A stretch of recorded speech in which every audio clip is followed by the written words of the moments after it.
Kia ora, I'm Ben van Bruggen, and welcome to the Urban Room webinar, A Conversation with Tim Gill. The Urban Room is all about bringing people together to find smart solutions to tricky city issues, and so it's with great pleasure that I'm able to talk to Tim Gill today. Tim is a global advocate for children's outdoor play and mobility and author of Urban Playground, How Child-Friendly Planning and Design Can Save Cities. We're also fortunate to have Alex Bonham to take your Q&A today, herself an authority on children's play in the city and local board member for the Waitematā local board. My thanks also for the collaboration with Auckland Council and with the design practice Isthmus. Really, this is a whistle-stop tour of the book that Ben mentioned, Urban Playground. This sort of emerging idea of child-friendly urban planning. What is it? Why does it matter? How can we take it forward? And you can see an image there from one of the kind of preeminent child-friendly developments here in London. This is King's Crescent, and that's a really kind of provocative play street that's part of this regeneration scheme. So when we're thinking about children's spatial lives, their lives out of doors, one thing that we can draw on is our own childhood experiences and how perhaps that's been changing. And my next slide sort of speaks to that question. So what you're looking at here is a map that shows you what you might call the roaming range or the home territory of 4 8-year-old children. But they're in 4 generations of the same family who all grew up in the same city. So you can see the big reddish blob that takes up most of the map. That's the home territory or the roaming range of the great-grandfather in this family. He could travel 10 kilometers, 6 miles across the city on his own at the age of 8. And you can see how the circles shrink with each generation at the age of 8 until you can see the yellow dot up in the top left of your screen.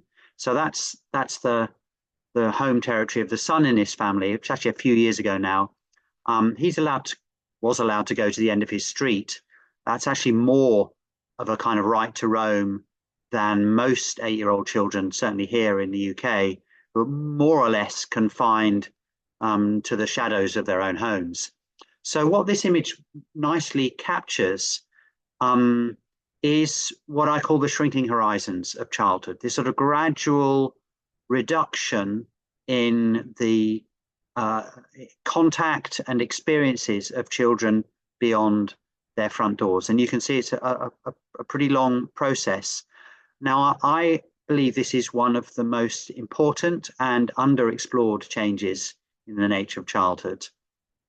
And it's happening pretty much everywhere. I'm fairly sure it's happening in New Zealand. In fact, wouldn't it be wonderful if we could have a similar map of the generations in Auckland or another New Zealand city?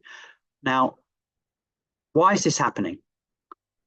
It's complicated, but one of the reasons is clear. I think it's the built environment, the neighbourhoods that children are growing up in are changing. Not the only reason, but for me, it's a pretty fundamental reason. And why does it matter? I think it matters because young children, the young of our species, have an appetite for experience.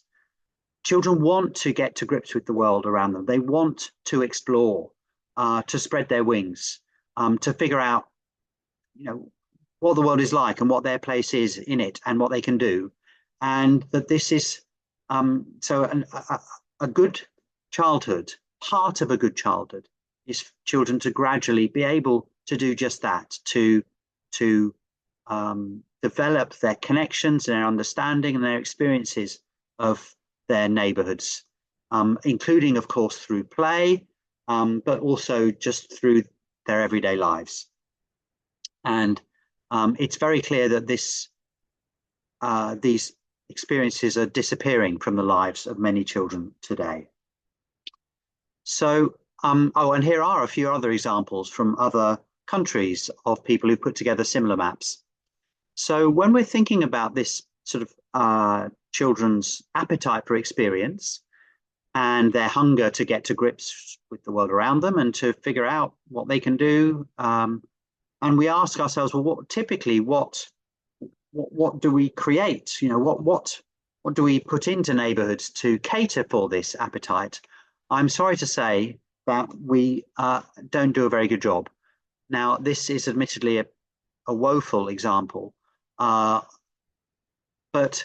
it's the model that I'm pointing at here. The idea that creating reservations for children is a way to feed that diet of experience and to support children on this journey through childhood to being confident, capable, independent, resilient, resourceful people. So I'm dwelling on this because sometimes when you talk to people about neighborhoods and what makes them good for kids, you'll often hear, oh yeah, we need playgrounds, we need more playgrounds. Now, I'm not saying there is no place for playgrounds, but what I am very clear about is that as a response, creating more reservations for children is not the answer. That is not what child-friendly urban planning and design looks like. So what does it look like? I'm going to show you in a minute. Perhaps more importantly, why does it matter? I'm going to say a bit more about one city that's taken child-friendly planning seriously. I'm going to say a little bit about the context for you in your country, and then close with a few thoughts on making it all happen. So, what is child-friendly urban planning? What you're looking at now is a framework that shows you two dimensions in physical terms of child-friendly places. And it's from my book, and it's the most important diagram in my book. So I'm just going to run through it. So it shows you that a child-friendly place in physical terms has got two dimensions. One dimension is what you could call the things to do dimension. So a child-friendly place has got lots of things to do, lots of choices of spaces, activities, services, places to play, contact with nature, social spaces, sport, recreation, a lot of choice and variety. But that's not enough on its own, because we also need to look at how easy is it for children to get to those places, spaces and services. So that's the mobility dimension. And it's only where you have both lots of choice and variety of places and activities, and it's easy for kids to get around, crucially, of course, by walking and biking, because newsflash, children do not drive. It's only when you're in both, doing well on both of those dimensions, that you're in the child-friendly quadrant. So sprawl is your enemy.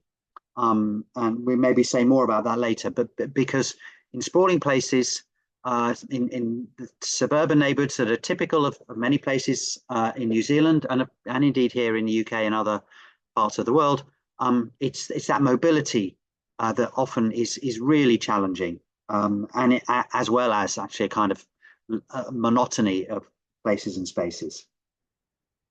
So you may have heard, if you read urban planning stuff, this idea of the popsicle test. So this is a kind of thought experiment, really, an indicator of a neighborhood that works well for children. You can ask yourself this question: can a child leave their house, go to a store, buy a popsicle, and get back home before the popsicle melts? So you can see how that nicely brings together these sort of two dimensions that I'm talking about. And I'm wondering if your neighborhood would pass the popsicle test. So that's the theory, if you like. I'm going to show you one neighborhood that I think matches this very well. In my book, I suggest it could be considered the ultimate child-friendly neighborhood, although there is a question mark there. But it's the neighborhood of Vauban, which is in the German city of Freiburg. And you can see an aerial shot of it on your screen. It's a large district, about 6,000 people. It's apartment living. It's very green. It's got mixed uses, which is good for reducing travels and so on. But the key thing that marks Vauban out from other districts is that when you get to street level, it's to all intents and purposes a car-free development. So I'll take a bit of a closer look. Here is one of the green spaces. Vauban, as I've said, has a lot of green. It doesn't have very many playgrounds. What it does have is play offers and structures and invitations woven into the green space. And there's a couple of other examples of different types of outdoor space in the district that you can see there. The streets in Vauban are full of people. They're full of people walking and cycling, including children, often including children quite a young age. Now, you can own a car if you live in Vauban, and you can indeed drive your car in and out of the area, but you can't park it in the internal streets. You have to park it in one of a number of car parks around the edge. So what that means is the whole of the space between the buildings it becomes part of a vibrant and lively public realm. Here is, in fact, on the left, one of those car parks. And on the right, another key feature of the district is that there is good public transport that was put in at the outset. This was built in the 90s, most of this development.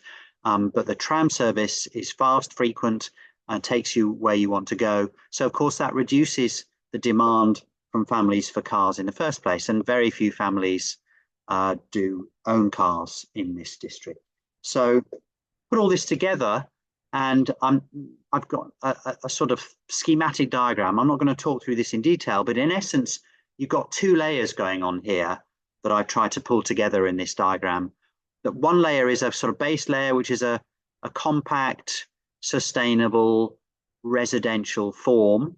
And then on top of that, you've got a kind of child-focused layer, which really highlights and adds in the spaces and facilities and features that are going to be explicitly and intentionally thinking about children: play spaces, social space, nature areas, and so on. So it's when those two layers come together that you're really doing well. And that's something that Vauban does in spades, I think. So that's the picture.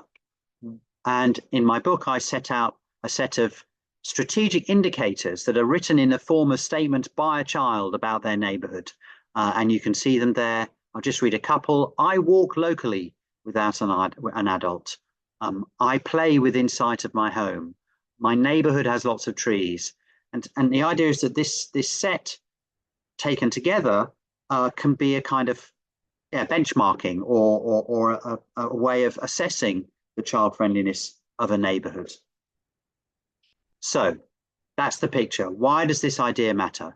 And what you're looking at now is, in effect, the answers to that question that a number of cities have given me. So I was lucky enough to visit cities in different parts of mainly Europe, North and South America. And these are all cities that have invested in making their neighborhoods more child friendly and put in some serious time and money. So I really wanted to know why city leaders were doing this. And you can see from this Venn diagram, their answers fell into three headings.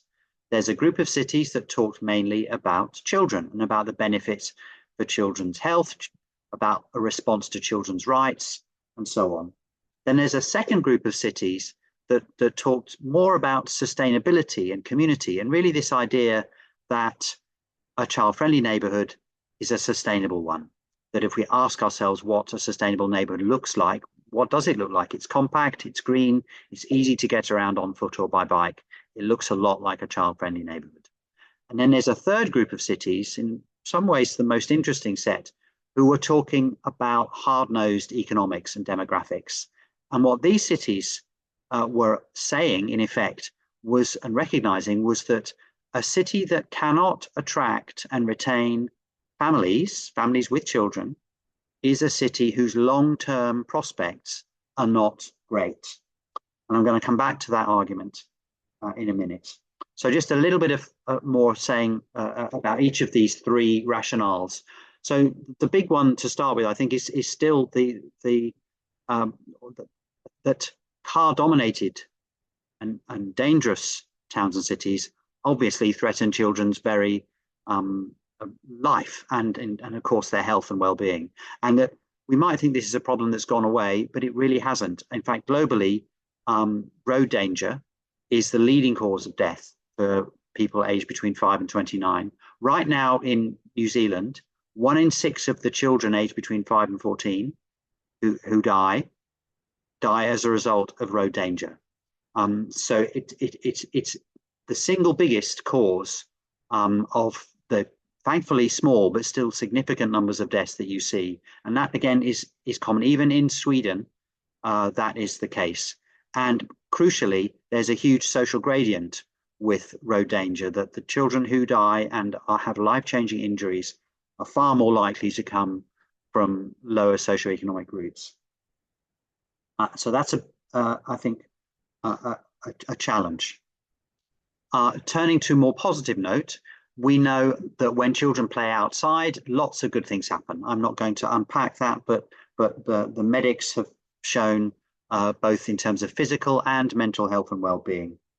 And indeed, if you, and people have done this, ask children themselves about their well-being, what you find is that in every country that's surveyed, children who play out regularly, that's the light blue in these set of charts, are significantly happier than children who play out rarely. So you can show clear link between how much children play out and their overall happiness levels. I'm going to speed up a bit, but this image just captures the difference between children who get around on their own, walking, and children who drive. And these are 2 children who are both asked to draw mental maps of their neighborhood. And you can see the contrast. The child on the left, very familiar with the details of how their neighborhood works and how it fits together. The child on the right, who is driven, in effect, just produces a kind of list of stuff.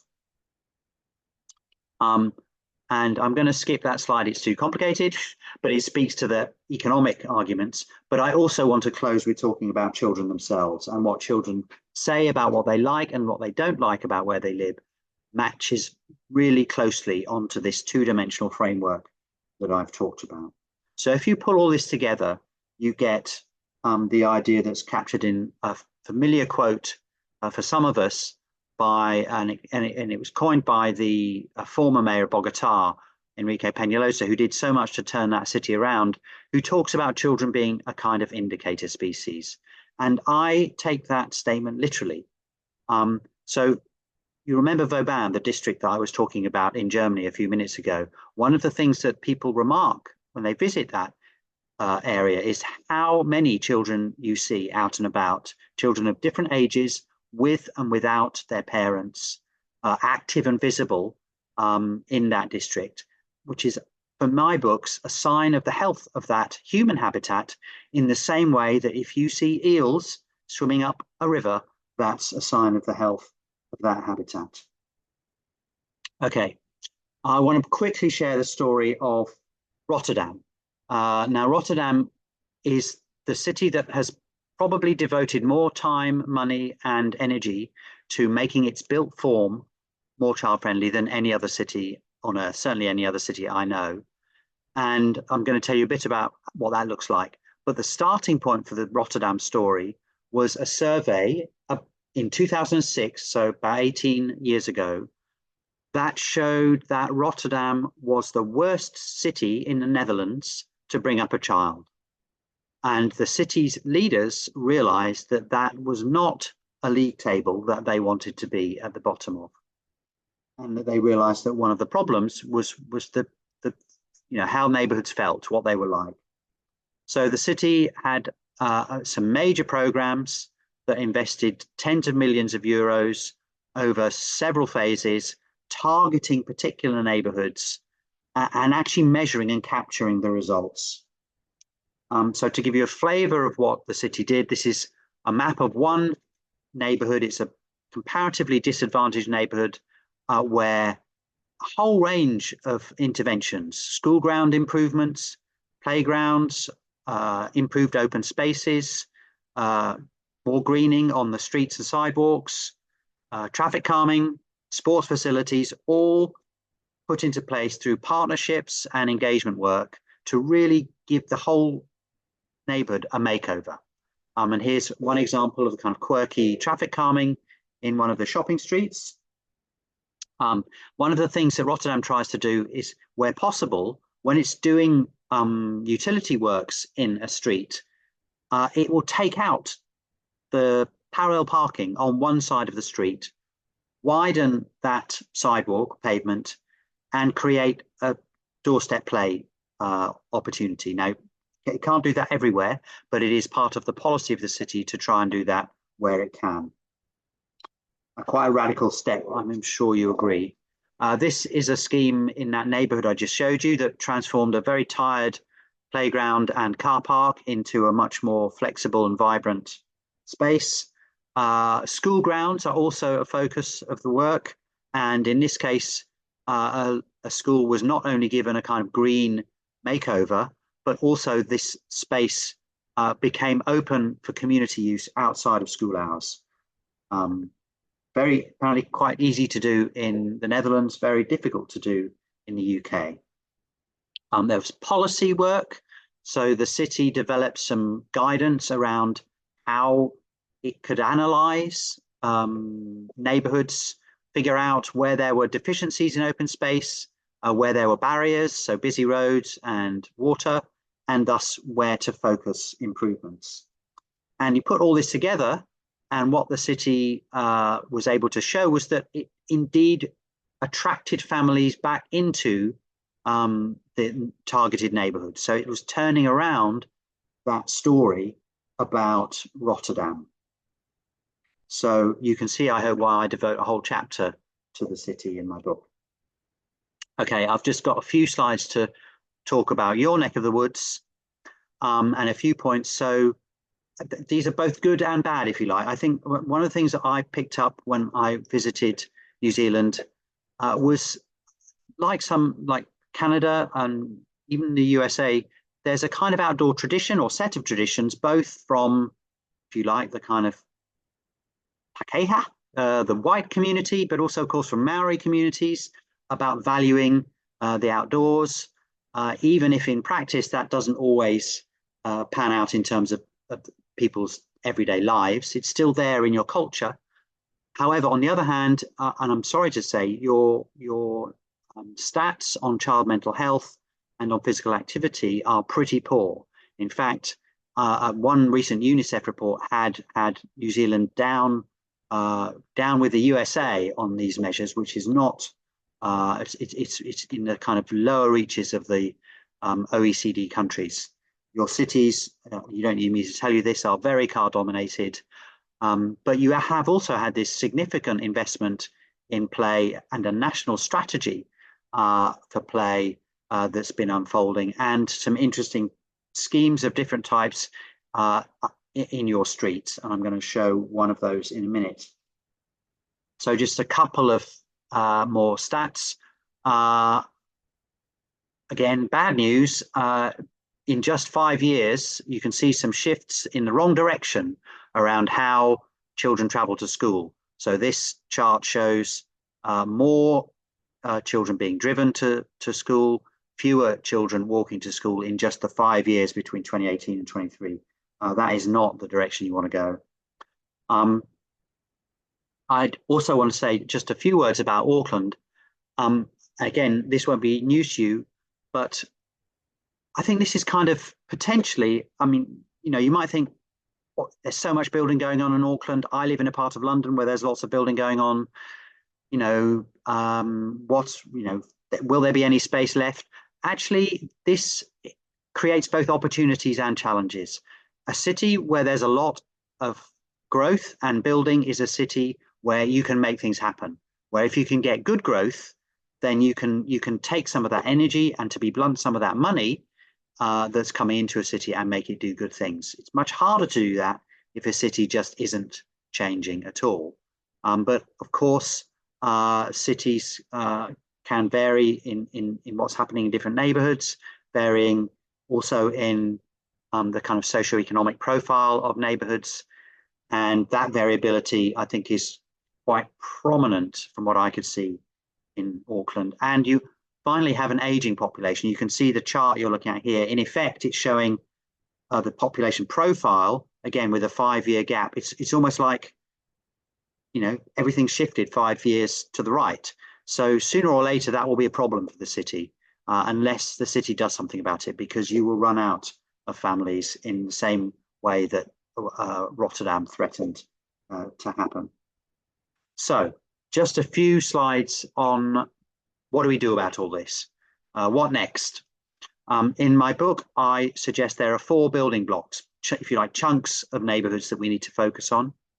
But I also argue that the challenges in making cities and neighborhoods child-friendly are not technical ones. They're really about priorities, political and moral priorities. But to make things happen, you need good people. And then I'm going to close with some thoughts about, I've been talking a lot about children, but I don't just want to talk about children. And I think that revisioning cities thinking about children can be a really effective way to build consensus on that. So the 4 building blocks are kind of obvious. Streets, and I deliberately put streets at the top because I think they're the crucial piece in the jigsaw. Every child's journey, figuratively and literally, starts in the street outside their front door. So how can we make those streets do a better job for children? And then the walking network and cycling networks beyond. And then the third piece is public space. And the fourth is housing, and in particular, the relationship between housing and the space around. I'm just going to say a little bit about streets and public space. So with streets, actually, the key task is to reduce the presence of the car, of both moving and stationary cars, and then doing good things with the space that you've liberated. So bringing in more greenery, improving walking connections, and so on. And one of the kind of steps on the way in terms of opening up streets for children, really interesting global emerging idea is this idea of school streets. You can see one here from my city. So this is the idea that you close off a street outside a school to traffic completely, so that children have to walk at least the last bit of their journey, but 2, you potentially open up that space for play and socializing.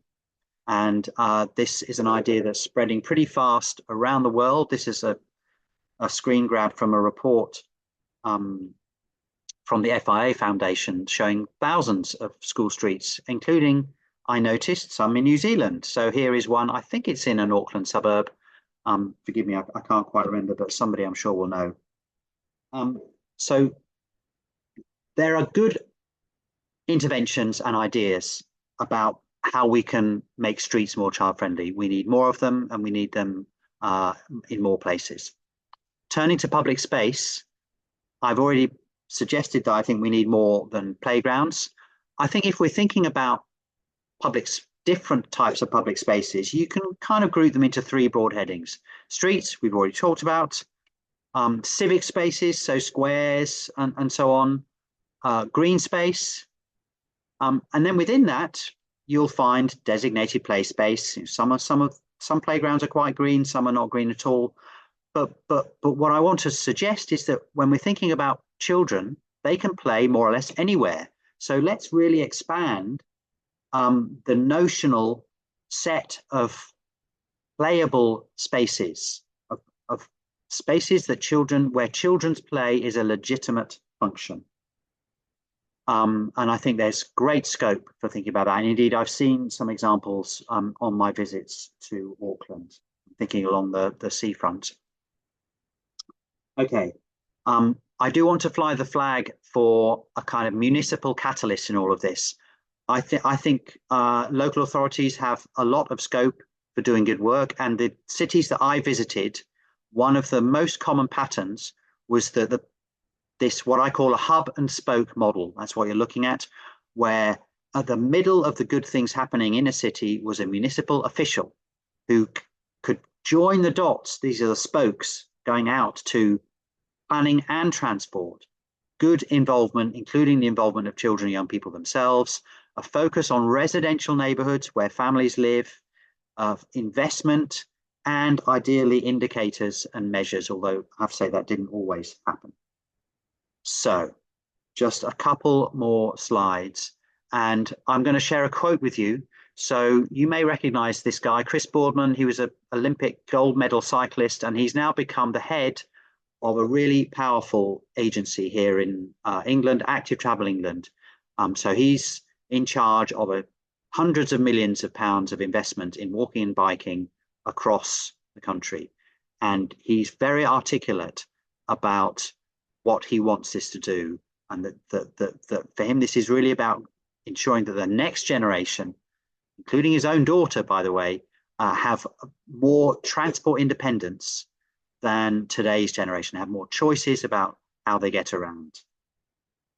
And I hope you see the echoes also with Enrique Peñalosa earlier, and this idea of children as a lens for prompting a longer term vision and a stronger consensus, and overcoming some of those short term vested interests that can sometimes get in the way.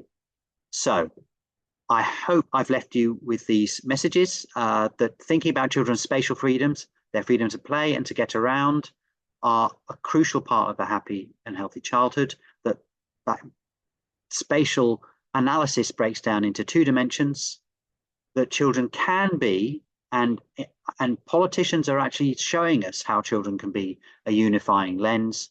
But then the final question, and I'm using this image that you may have seen earlier as a way of sort of capturing the challenge that we still face, and a challenge that I'm very invested in my own work now, is really coming to terms with car-centric thinking, car-centric planning, car-centric legislation, car culture, and recognizing that 100-year story has cast a long shadow over children's spatial lives, and that that conversation has only just begun, but I think it needs to get further, faster, before we can truly say that we've created places that are not just better for children, but better for everyone.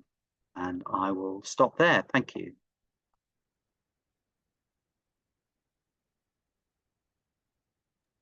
Thank you so much, Tim. That was very interesting. We've got quite a few questions in the chat. I might just start off, though. I was just wondering what you're saying about children being a unifying vision. And yet, at the moment, we seem to be in this culture war where cycleways and footpaths are being defunded. And it's a real challenge to think how some government leaders are thinking about children. So how can we shift attitudes about how the city should be meeting kids' needs and supporting their well-being? I think your observation is right. Certainly it matches with what's been happening here in the UK, where we've had a program, an ambitious program, or quite a radical program of trying to restrict car traffic in residential neighborhoods called low traffic neighborhoods. Alex, I know you're familiar with that idea. But I think one of the things, two things. Firstly, because our culture and our cities and everything else has been so designed around the car for so long, and is so deeply embedded, it's going to take a lot to unwind. And so any measure that tries to do that unwinding is going to meet resistance. And some of that is bad actors, but some of it is genuine. It's people whose lives are going to be made more tricky because they can't drive everywhere that they used to be able to drive to. So I think we need to be honest about that. And where children comes in is in saying, okay, so my life might temporarily be more inconvenient, but there is a bigger picture to this, and that's about creating a better city for my kids, or the kids in my life, and for the generations that are to follow. And I don't think that in the UK that argument has been run very strongly. I think that the LTN argument, for example, the kind of culture war about cycling, has often been portrayed as a battle between one group of male often male protagonists who are behind the wheel of a car, and another group of male adult protagonists who are dressed in lycra and riding on their bikes. And that's wrong-headed in so many ways. Now, I'm not saying that talking about children is a magic bullet, but I think it does unlock a degree of support and a willingness to think about change that you otherwise find hard to get. So that's what I mean. And I'll give you a specific example. It's not about biking, but it is about change. And that's a city that I write about in my book, which is Boulder, Colorado, where they were planning a major redesign of a downtown city park. And there were some commercial pressures that were pushing very hard to get, retail and parking, basically, in that redevelopment.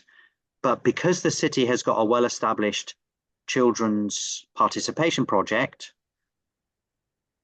the city council was able to point to the views of children and the voices of children and young people and have that as a kind of counterweight to those more narrow vested interests, and were able to, make the case and get support for a more progressive solution. So it can happen. It does happen. Thank you. And the second, you talked about cities that changed their planning in order to support their economic future. How can you evaluate the economic benefits of a child-friendly city? Right, so that was partly the slide that I skipped over. So you can show that cities that have high proportions of families do better economically. So there's data. This is actually drawing on North American cities. I'm pretty sure it's work by Richard Florida. There might be a few people in the audience who know of Richard Florida, who's a leading urban thinker. But so there are data sets that can crunch the numbers and show that cities with bigger proportions of families with kids are doing better in terms of their economic growth. Now, and it kind of makes sense because that people of child rearing age do a lot of important jobs in the city or in a city region. And so if you're starting to lose people of that demographic, then you're starting to lose, teachers, nurses, often people in kind of retail, hospitality, it's a way of getting city leaders to think about the profile of their populations and to attend to what might start to go wrong. And as I say, there are some numbers to back that up. I'd like to know more about this topic, actually. But as I say, there's certainly some good food for thought. And by the way, if you turn to the national level and start thinking about what's happening in nations that are not attracting and retaining or rather reproducing, perhaps, talk to the Japanese about what's happening, and I think you'll see some resonance there. Now, I just want to be clear, childbirth rates is a whole big topic that I'm not going to get particularly into, and there are all sorts of factors that come into play there. But certainly, there, cities that are just basically not great places for families to live are going to struggle. They might, people might have children in those cities, but when they start growing up or their kids start growing up, the families that have a choice will seriously start thinking about moving somewhere else. So that kind of family flight, again, can be seen in a number of cities around the world. Thank you. I'm going to put out some of these other questions I've got as well. So this is from Julia Maskell. She notes that organised sports are well resourced for lobbying for dominant access to scarce green space. And she's just wondering, how does child-friendly access and maybe those looser playable spaces compete when it comes to planning and funding decisions? I mean, I don't know if I'd want to put children's play in a competition with sport. I think it's rather thinking about on the one hand, a good diet of childhood experience, and that sport is great as part of that, but so is play. And interestingly, there's a growing body of evidence around what's sometimes called physical literacy. So these are the kind of basic body skills of balance and catching and proprioception, that underpin sport, and evidence that children today are less physically literate than previous generations, and that's not about them not doing enough sport. It's about them not moving their bodies in fun ways when they're younger. So I think there are some interesting conversations that can be had around play going into sport. But I also think there are conversations, and this is where I'm really focusing my work, about planning and urban design and public space design and management that don't put play in competition with sport, but just say, there are these strong health benefits that come about when children are playing. And in particular, I don't know if so the mental health benefits, and I'm thinking a book that came out just a few months ago and made a big splash here in the UK. I don't know if it's reached New Zealand. Is a book called The Anxious Generation by Jonathan Haidt, who's an American social psychologist. It was a bestseller in the US. And in essence, he's saying there is a problem with children and young people's mental health, especially in Gen Z. He talks a lot about social media and says that that's not good for kids' health.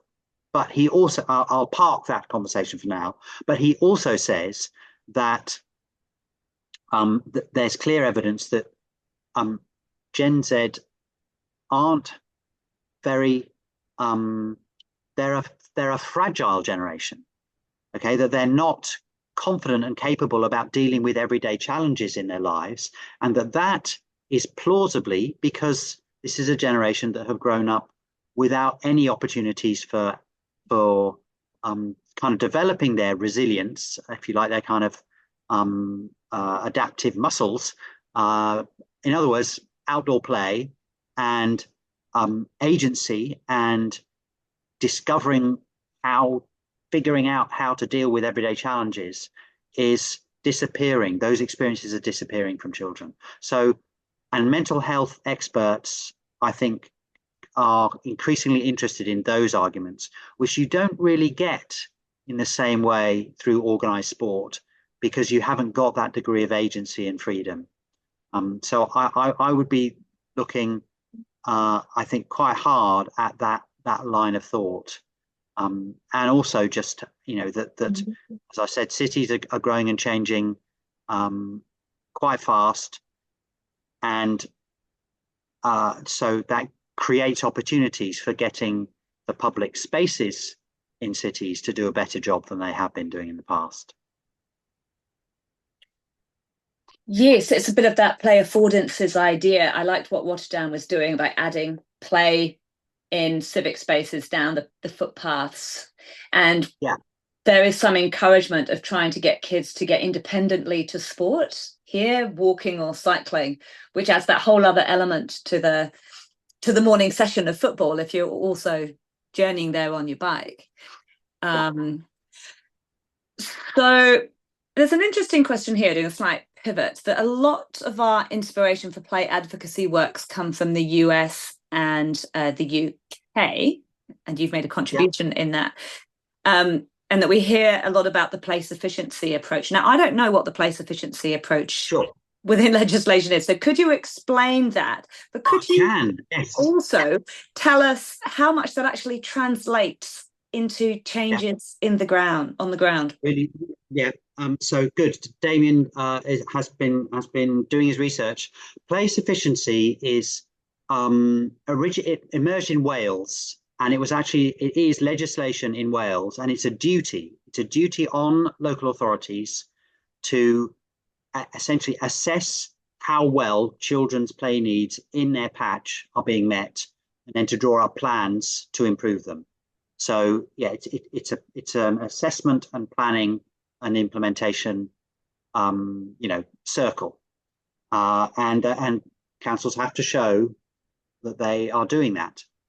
And and they have to show that they're involving children and so on. Now, that's in Wales. So the first point is that it's not in England. In fact, there's a lively conversation right now about whether with the new Labour government, it should be. And I'm one of the people who's saying that place sufficiency or something like it should be in place. So Wales is ahead of the game, although it's quite hard to get numbers. There's some good anecdotal and qualitative evidence of an impact of place sufficiency in Wales, but I think we need to know more about, how many children this approach is really reaching. And another thing to say is we've had very severe austerity here in the UK, which pretty much came into place just a few years after the place sufficiency legislation kicked in. So, I mean, I know you've had ups and downs with your public funding in New Zealand, but in the UK, we've really seen static or falling budgets in local authorities for about 15 years. So it's been really hard to get much investment in anything. So while there is a body of kind of concepts, and there's also a history from play work as a discipline, where sort of adults who focus on creating play opportunities for children, often, within a setting. The reality is that these measures are still, it's proving hard to get them to reach many children's lives. And there is a lot of work to do. I'll just say one more thing, which is I think the biggest news in reaching children's lives through play here in the UK has actually been a school-based intervention, not my focus at all, but I think people should know about it. It's called OPAL, Outdoor Play and Learning, and it's all about making playtimes great again. So looking at school playtimes and really ramping up the fun, the play, the permissiveness, lots of junk materials, loose parks. That model has been gradually spreading throughout British primary schools in particular, almost through kind of word of mouth, despite or even in the face of government lack of interest. And I know there are some people in New Zealand who are interested in that model. There are also people in Australia. As I say, it's not my focus, but I think it is. Well, what it does show is that you can do great things to, and adults, grown-ups who are in positions of power and influence over children's lives, head teachers, educators, once they see the good things that happen when kids play out more, they can get with the program. And I think that is a lesson from the one of the few good news stories that I can share with you about what's happening here in the UK. That's a great good news story. It would be great to have a link to it, because I think maybe some of our PTAs and Board of Trustees should get on board with this, because our government funding has really narrowed when it comes to play and things that are not considered core. But we also have a culture here really of community volunteering, PTA fundraising, Board of Trustees directing, how schools do some things on the extra side. So maybe this can be a bit of a bottom-up led thing here. Okay, I'm gonna add in a link. Can I add in a link to the Q&A? Okay, I'm gonna put. The only thing I think I can do is put in an answer to a Q&A. So I'll answer Julia's question. Well, no, don't worry. I tell you what. Why don't maybe after it, when this is recorded, we can share it. But the answer to the link to Opal is in the answer to somebody's question. Brilliant. Yeah, that's true. Okay, good. So talking about play and making playtimes great again, which sounds fantastic, and children being children and having fun. How do we challenge the expectations that children in most public spaces behave like little adults rather than as children?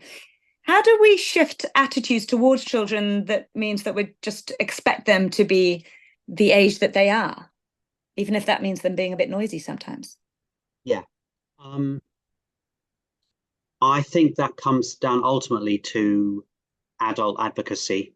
And so I think councils need to do more. I think in what we now call registered providers, which are basically housing organizations, subsidized housing agencies, There are some examples of housing agencies that have really had a hard look at their approach to children playing out. And also, I think so yeah, we need to shift the dial back and create a more permissive culture.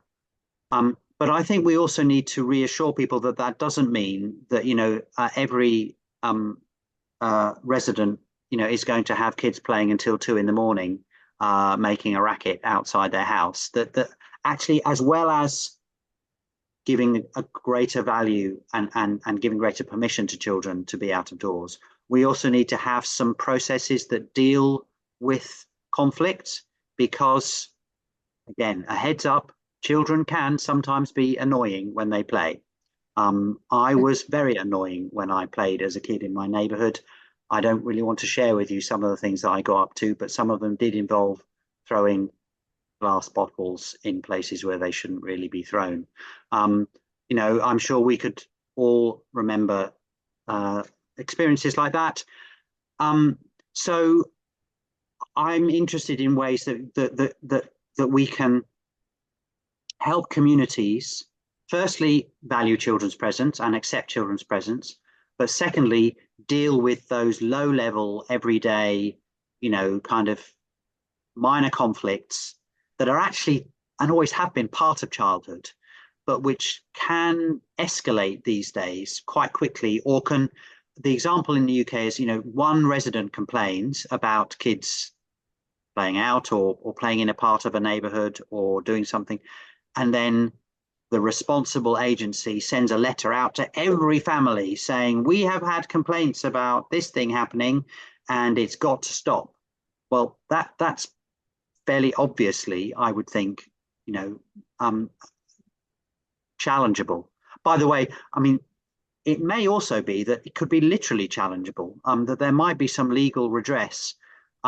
So New Zealand, like the UK, has signed up to the UN Convention on the Rights of the Child, which, and in fact, it's probably signed up about 35 years ago. Now, okay, that is in most countries, it's not been incorporated into national law. A few countries it has. Sweden is one example. Scotland is about to become another, but I don't think it has in New Zealand. But nonetheless, there may be scope for picking a really egregious example of where it's obvious that an agency has been over the top, and actually raising the profile of the issue, shining a light on it and saying, look, this is a real problem. Especially, of course, because I think most people would agree that it's good for kids to play out and that we should be making it easier for kids to play out. And that, amongst other things, everyone agrees that kids are spending far too long time on these. So we've got the smartest people on the planet getting paid huge sums of money to keep all of us, including children, on screens for as long as possible. So anybody who's concerned about that and what it means in children's lives needs to be building a collective case, for the other side, for making it easier for kids to play out more and easier for parents to say yes when their kids ask them. And I think that's the beginning of a conversation that can happen in different agencies, housing bodies, councils, that can start to get a more proportionate approach, while still figuring out how you do, have mechanisms in place to deal with serious conflicts. Do you know, you're absolutely right. It's like play out, but play nicely. And it's sort of encouraging play. And well, it's play out and play nicely, and don't lose it completely when kids don't play out nicely, because they won't always play out nicely. It's I sometimes talk about rubbing along, that we need to rediscover the art of rubbing along in communities. And that may need a bit of official help. I mean, maybe even some kind of mediation, that there's a sort of almost like a triaging, that you help residents in a neighborhood be more well disposed to children, and also help them deal with low level arguments for themselves. But then you have maybe some sort of, okay, if you haven't figured out how to deal with this issue yourselves, here's someone you can go to who can help you come up with a solution. and or a compromise. That's more what I have in mind, because you know, you can't expect kids to always do exactly what the grown-ups want them to. In a way, part of what's magical about children playing is that they sometimes push the boundaries and do things that adults find annoying. I think building some capacity, or just giving adults permission in some way to be able to engage with young people who might be playing up a bit, or just being able to communicate with other kids better that are not your own. So it's not either the nuclear button of bringing in the law, or just feeling you have to ignore it completely. It opens up all sorts of questions about how well we know our neighbours, I think, Yeah. and engage with each other. The Dutch are very good at this. It's remarkable. Yes, they are, and but it's also really important for people to realise every country in the world is facing these challenges. The Dutch have got problems with kids playing in the street, and some Dutch neighbourhoods are not being very happy about that. Dutch people are quite fond of their cars. I mean, so they're at a different point in the spectrum, but the tensions and the need for, figuring out compromises and processes are exactly the same in the Netherlands. And indeed, I mean, I had an email yesterday from someone from Norway, another country that's held up as a sort of beacon of outdoor life. And this guy was bemoaning the fact that he doesn't see kids out and about in Norwegian towns as much as they used to. So yeah, it's a challenge everywhere. I mean, in one sense, that's kind of a bit sad and depressing, but it's also encouraging because we can learn. We can take lessons from the Dutch and from the Swedes and the Danes, because even though they're probably doing a better job than we are, they're still facing the same challenges, broadly speaking. They haven't got some magic thing in the air or the water that means that Dutch people are really tolerant and don't mind kids playing. No, I don't mean that. Actually, Dutch are very good at telling you off. Yes. So things get nipped in the bud before they become problems more often. I'm not saying it's perfect. I've got another question here about places that are suitable for teenage girls and I think that often teenage girls are seen as less of a problem, in inverted commas, than boys. And so less thought and budget goes into providing spaces that are suitable for them. Do you have any advice on grappling with this?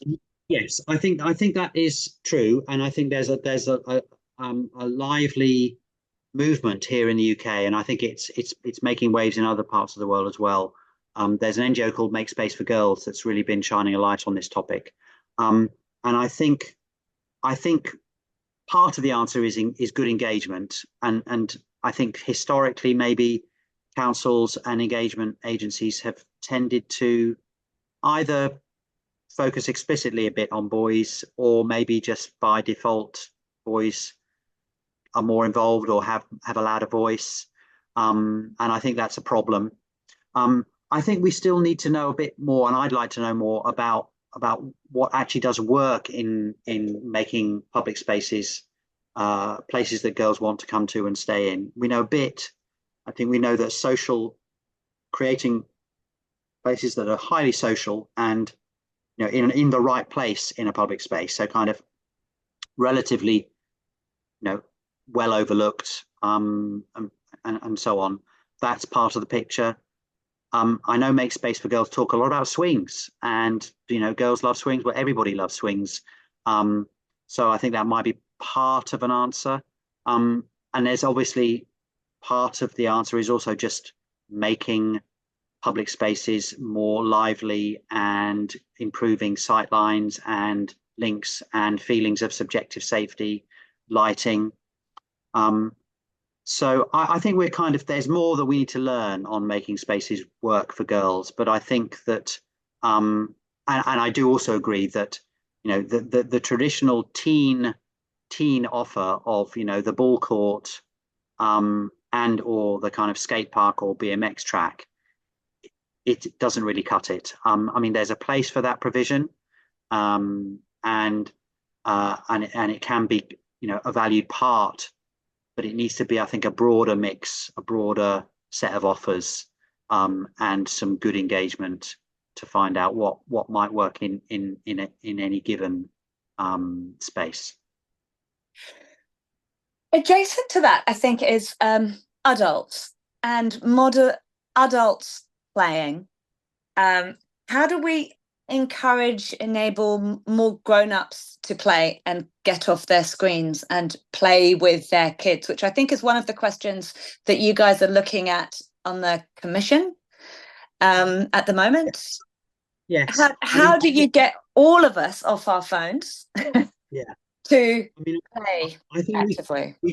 Yes, we can do a lot more to get public spaces working well for us, especially in more bigger and denser cities where you want to do that anyway because space and land is at a premium. So I'm interested in moving quite far away from the dedicated playground anywhere, and instead aiming to create spaces that will be attractive and welcoming and convivial for people of all ages. And interestingly, this is one of the moves that Rotterdam has done. I didn't mention it, but Rotterdam's most recent planning guidance and design guidance for its public spaces explicitly says, the title is "Let's Go Outside," and the theme running through the whole of the guidance is making these neighbourhood public spaces, of which there are a lot in Rotterdam. I mean, one of the things that, again, the Dutch are great at just securing outdoor public space, but making it much better designed, thinking a lot harder about seating, shelter, lighting, routes, entrances, and then the set of offers, as in structures, play structures, and how those can bring people of all ages. Firstly, you get kind of more bang for your buck in terms of the land, but you can also imagine that the different uses kind of complement each other quite nicely.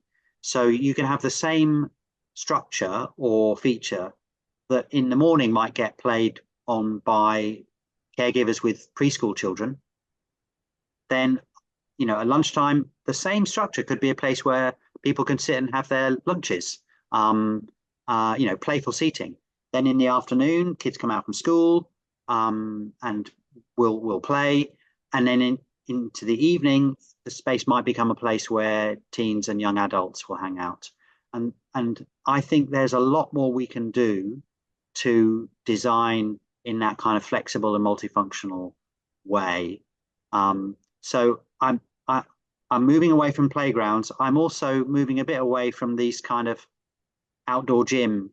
I mean, there may be a place for the sort of outdoor gym, but we're seeing them in the UK. I'm sure you're getting them in Auckland as well. I think there's some novelty, and maybe in some cases they do an okay job, but I don't think they're the answer to getting adults out. I think the answer to getting all of us out more is to up our game in the design and the accessibility and the attractiveness of the public spaces that we have, and to think really hard about where they should be as well. That old maxim kind of location. We need to be looking at sort of shopping areas. We need to be looking at the space outside of schools, leisure centres. Doing much more in those, and not just kind of creating these islands that may tick a box marked expenditure, but don't actually do a very good job for local people. Yeah. I think, sorry, go on, Ben. I don't really want to interrupt this, but people are going to go to work, and actually Tim needs to go to bed. Because it's coming up to 10 o'clock. But there's some fantastic questions there, and thank you for that. But I'm going to have to be the bad guy and draw it to a close. Tim, thank you so much for the presentation and your openness with all of those answers. I think we have some incredible challenges here, and at the moment it feels like we're not in a progressive place, but in a regressive place, and we need to turn that around. We need to slow that degradation and turn it around. So we've got quite a lot of challenges here, but it's not really rocket science, and the child's play is also for cities. you create lots of opportunities, i.e. lots of choices, and you make it easy to get around. It's not that difficult. And if you do a city that does that, and you do play that does that, then that's where you go. I'm just, before I ask Damien Pauli to close for us with a closing karakia, I'd just like to thank you again, Tim. Thanks, Alex, for fielding those questions. That was very good. Thanks to everybody for coming along this morning, and also to Jacqueline and Auckland Council, and enjoy Play Week. So, Damien, over to you for closing. Hei te mihi mahana ki a koe, te rangatira mātua Tim. I'll karakia, firstly, just to acknowledge you from all the way from here in Aotearoa. We really do look to the work, the research and the advocacy that you do, but I think so much is in the clarity with the way that you convey and speak your message. I know, for us when we're dealing with our culture wars over here, to know that there are cities that turn around their story, and we're all doing our radical steps out there. So, perhaps also just to karakia to everybody who jumped on for this call, for this time, and as you go about your Friday and do the work that you do that wherever you're coming from, with those intentions. I'm sure you'll take so much inspiration from the work in this talk. So to you, Matua Tim, in the Urban Room, thank you for creating this forum for the day. So go well whānau, he karakia mutunga mō tēnei wā, hakataka te hau ki te uru, hakataka te hau ki te tonga, kia mā kina ki uta, kia mā taratara ki tai, e hea ke ana te o tākura, he tio, he huka, he hauhu, tihei, mauri ora. Be well whānau. Thank you. Kia ora.